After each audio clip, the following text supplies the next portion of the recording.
আসসালামু আলাইকুম।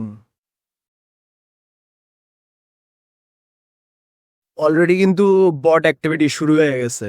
ঠিক আছে? মানে আমি অলরেডি এটা কল আউট করছি যে এটা হবে। ওয়ার্কআউট জিনিসটার যে প্রথাটা এটা যে হবে এটা কল আউট করছি। এটা কোনো ভবিষ্যৎবাণী ছিল না। এটা বেসিক সমীকরণ, বেসিক ক্যালকুলেশনস যে এটা হবেই। তো এখন এখন এটা স্পষ্ট যে এটা হবে আর এটা কেবল শুরু। আমরা মানে সেশনে যারাই কইবো হেরা কইবো না এটা হচ্ছে না, আমরা বের হয়ে যাব, এটা আমাদের প্রতিবাদ। আপনারা এইসব ওয়ার্কআউট সেশন দেখছেন ইউনাইটেড নেশনসে, যখন ইসরায়েল হইতেছে পোডিয়ামে গিয়ে দুইটা কথা কইতে চায় তখন একদল লোক হইতেছে এনতে বাইরে হয়ে যায় আসতে করে। এইসব ওয়ার্কআউট আপনারা দেখছেন, ওই ওয়ার্কআউটটা আপনারা এই যে বাংলাদেশে দেখবেন। যখন যখন ইসরায়েলেতে সবাই ওয়ার্কআউট করে বাঙালিরা এমনি এমনি তালি বাজায় না, এই যে বাংলাদেশে যখন এটা একদল বাঙালি আছে এমনি এমনি তালি বাজাইবো, কিচ্ছু বাস্তবায়ন হইতেছে না। না এই খুশিতে না, এটা হইতেছে যে হ্যাঁ ওয়ার্কআউট করছে, ব্রেভ ডিসিশন। উফ, তো সমস্যা নাই। যখন বলছি তখন কেউ সিরিয়াসলি নেয় নাই। এখন আবার দেখাবো এটাও কেউ সিরিয়াসলি নিবে না। পিঠ পিছে ঠাট্টা মশকরা করবে, ওরা তো আমার থেকে ভালো বুঝে বেশি সবকিছু। তো করুক, সমস্যা নাই। না আমার মতো চুনোপুটি যদি এগুলো বুঝে থাকে, তোমরা যদি মনে করো সংসদে এখন যারা বসে আছে ওরা এগুলো বুঝে নাই, তো তোমরা অনেক পিছায় আছো এখনো হিসাবে। তো কোনো সমস্যা নাই, চালায় যাও।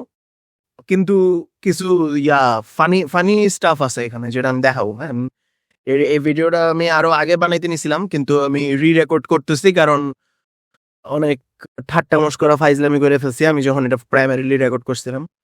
হ্যাঁ, তো কাহিনী হলো যে সংসদের ত্রয়োদশ সংসদ নাকি কি জানি পার্লামেন্টের যে এই যে 13th পার্লামেন্টের সিটিং এ এই যখন ঘড়িতে 1:45 এরকম একটা টাইমে, হ্যাঁ, জামাতের যে আমাদের আমির, আমাদের অপোজিশন লিডার, ডিফাইন নাই বাট অপোজিশন লিডার, ঠিক আছে, ডেফিনেশন নাই।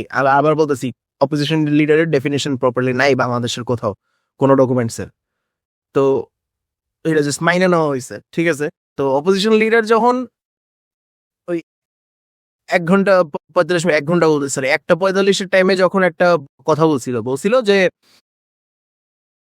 স্পিকাররা বলতেছে আশা করতেছি আপনার হইতেছে সব ঠিকঠাক ভাবে পরিচালনা করবেন, আমরা আপনার সমর্থন দিব। আমি তারপর আপনাকে বলছে যে সংসদের বিনীতভাবে ইতিহাস অনুরোধ আছে করব, যেখানে হইতেছে আগে মানুষ এই খালি একজন সংসদ যেন আরেকজনের কারো চরিত্র হনন বা হননের কেন্দ্রে পরিণত চরিত্র না নিয়ে হয়। কথাবার্তা বলে, ওই প্রথাটা যাতে না থাকে ইত্যাদি ইত্যাদি কিছু কথাবার্তা বলছে। হ্যাঁ, তা আমি রেকর্ড করে রাখছিলাম এই জিনিসটা যে এই 12ই মার্চে এটা বলতেছে, তো ভবিষ্যতে এটা কাজে আসবে যে এটা লঙ্ঘন করবেই তারা এই দাবিটা করছে যে তারা স্পিকারের সমর্থন করবে সংসদ যাতে ঠিকভাবে চলে সেটার জন্য। আবার বলছে যে চরিত্র হনন টাইপের কোনো কিছু যাতে এই সংসদে না হয় সেই জিনিসটাও বলছেন।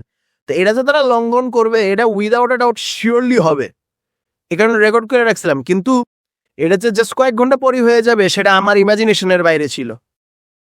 কারণ মানে ওদের মুখ দিয়ে যখন 1:45-এ এই কথাটা বাইর হয় যে আমরা সমর্থন দিব আর আমরা চরিত্র হননের রাজনীতিটা এই সংসদে আনবো না, তখন ইমাজিন করা যে হ্যাঁ তাহলে ওরা আজকে এরকম কিছু একটা করবে, এটা আমি জানি না কার মানে ওই আধ্যাত্মিক পাওয়ার আছে এটা ভাবার, আমার নাই। দেখলাম যে করলো কি, যখন প্রধানমন্ত্রী আসছে তারা সবাই দাঁড়ায়, সরি প্রধানমন্ত্রী না, যখন রাষ্ট্রপতি আসছে তখন সবাই দাঁড়ায় বসছে যে হ্যাঁ রাষ্ট্রপতি এখানে থাকতে পারবে না, জুলাই রক্তের সাথে গাদ্দারি চলবে না, নো কম্প্রোমাইজ ইত্যাদি ইত্যাদি। তো দাঁড়ায় বসছে, তারা দাঁড়ায় বসছে যখন সবাই বসেছিল। তো স্পিকার কইতেছে যে এমনি তো হইব না। তারপর যখন সবাই দাঁড়ায় বসছে রাষ্ট্রপতি আসতেছে হেরা আবার বসে বসছে। স্পিকার তখনও বলতেছে যে মানে তখন কিছু কয় নাই, কিন্তু রুলস যাতে মেনটেন হয় ওইটার একটা রিমাইন্ডার দিতেছিল বারবার স্পিকারে। ফানি ফানি যে জিনিসটা হয়েছে, ফানি জিনিসটা রাষ্ট্রপতি আসার পর দেখবেন ব্যাকগ্রাউন্ডের মধ্যে মানে স্পিকার যেখানে বসাতে ব্যাকগ্রাউন্ডে দুটো স্ক্রিন আছে, স্ক্রিনের মধ্যে কিন্তু সংসদটাই দেখাইতেছে, ক্যামেরা ট্যামেরা দেখাইতেছে। রাষ্ট্রপতি আসার পর একটু পরে ফ্ল্যাগ দেখানো শুরু করে, হ্যাঁ, বাংলাদেশ ফ্ল্যাগ। তো রাষ্ট্রপতির পিছে যে দাঁড়ায় আছে সাদা ড্রেস পরা একজন, ও নেভির মেবি, হাত তুলে কি জানি ইশারা দিতেছে। আমি ধরে নিতেছি ওই হাত তুলে ইশারা দিতেছে সাউন্ডটা বাড়াও, সাউন্ডটা বাড়াও। সাউন্ডটা কিসের বাড়াও?